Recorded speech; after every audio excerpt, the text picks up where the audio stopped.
3 taon pa lang ako habang lumalaki sa Pilipinas na marami na akong mga tanong sa buhay.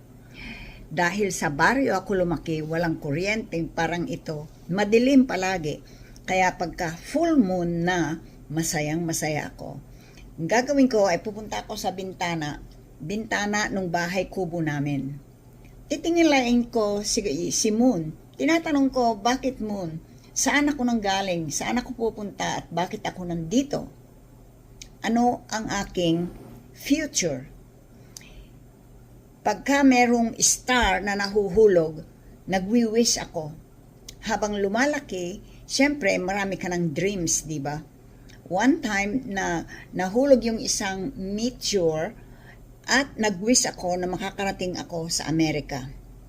Salamat sa mga magulang ko dahil pinag-aral nila ako ng nursing, nakarating ako rito. Siyempre, ang kultura natin ng mga Pilipino ay dinala ko rin. Palagi akong naghahanap ng mga Pilipino. Kaya lang ang napansin ko sa mga grupo natin ay palaging nagpa-party.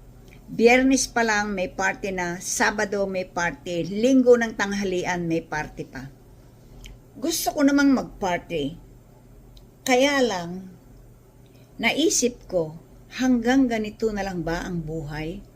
Naatim ko na ang gusto kong mangyari, nabibili ko ang gusto kong bilhin na kaya ko, at nakarating na ako ng Amerika. Pero meron pa rin yung mga tanong ko, yung tinatanong ko sa buwan.